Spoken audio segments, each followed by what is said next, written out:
Now, let's begin our focus on event marketing. We're going to start with event marketing because it's so important. I mean, if you get nobody to come to your event, the event can't live. So you have to get the marketing right. And the first thing we'll focus on in our marketing for the events is the event headlines. Because if the event headlines are interesting, people are going to want to come. If the event headlines sound bland or not too interesting, people will ignore it. And everywhere you promote your event, the very first thing people see is the name of the event or the event headline, which is usually the same thing. So you got to make it super attractive. So in this video, I'm going to give you a crash course of how to take bland sounding event titles and make them shine and sparkle and really be attractive. And what you can do is use this as an exercise. For example, the event you're planning now, write down or think of the title or headline for that now, and then after you go through this video, try to change it and use the methods in this video to see how much of a difference you can make. So let's start with some kind of boring or bland event titles that just don't stand out. A group hike maybe, or maybe you have a meetup where you're going to talk about programming or technology. It's vague. It's not particularly interesting. Or even maybe if you have a fashion event. I mean, some people, they just hear the word fashion and they're interested. But generally, this title doesn't stand out from any other fashion event. And same with a party. Party, it's always fun. But what kind of party? Who's going to be there? It's not clear this is interesting for us. So before we start writing our headlines, I want to go over what makes a headline more attractive.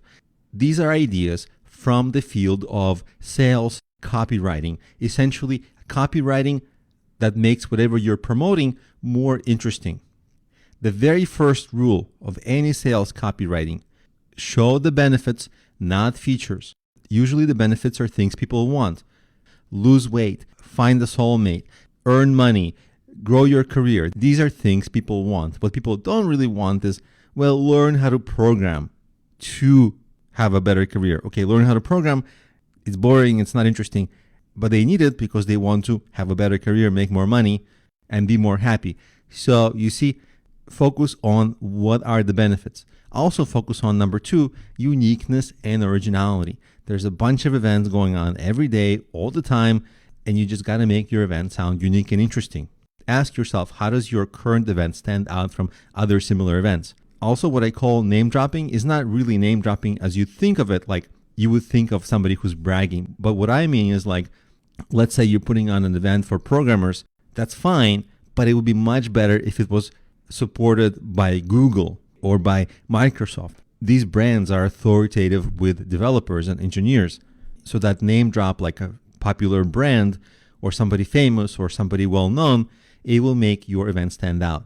Similarly with authority, just like Google and Microsoft, or maybe Bill Gates is speaking. Well, that's amazing, right? You want to hear him speak.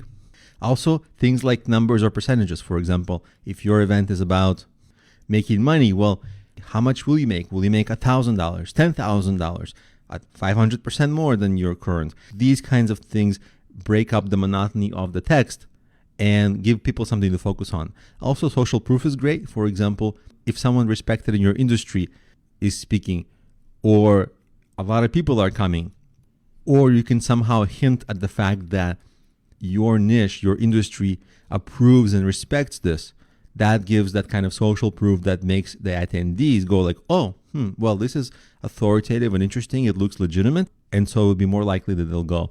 And of course, there's scarcity. For example, if something is available all the time, anytime, then it's not so interesting. But if something is available, like see this person perform live music for the last time in your city, well, it's the last time. You've got to check it out, right? So something that is hard to get, like, tickets are almost sold out, that kind of thing. Then people hurry up a little bit and sign up. So with that in mind, when you write yours, you don't have to incorporate all of these. In fact, it will be very hard to incorporate all of these, but at least incorporate some of these to make your event more interesting. Now, let me give you my answers. Here are examples of the bland headlines I showed you earlier turned into more attractive headlines just using the principles I just showed you. So instead of just a group hike, It would be a group hike during low tide to find hidden shipwrecks. And believe it or not, I had a hike that was a group hike. Nobody was interested in coming. As soon as I found some long lost shipwrecks, I really did. We'll talk about that more in the course. But that made the event the most cool and interesting sounding event in the whole city almost that day, right? Think about it, in a major city, shipwrecks during low tide. You wouldn't even dream of it. But it happened. And once that happened, the newspaper published my hike. I got so many people, I couldn't even take all those people on my hikes. And that's the difference, just with the headline. Prior to that, the hikes were ignored. Now, let's look at a second example. Learn some programming language, which is said by Google to be the programming language of the future. If it was just learn programming, it would be okay, whatever. But if it's by Google, it's more interesting. What does Google know that we don't know? We have to learn. That kind of thing is happening in the potential attendees' minds. Now, let's talk about the fashion example. Fashion for fall 2030 per New York Fashion Week's top editors. 2030, well, interesting. That's so far ahead in the future. I wonder what they know, right? It's unique. It's interesting. And of course, there's New York Fashion Week, very authoritative brand. And this has the number in it. So it uses a few elements from the example above. Now, here's an example for the party.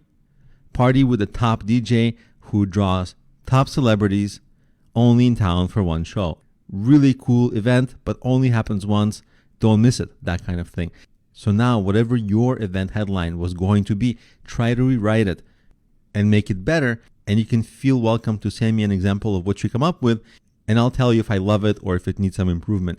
But know that the event headline is the single most important part of your event marketing, because if it catches attention, fantastic. If it doesn't catch attention, you're going to struggle promoting. So you have to get this very right.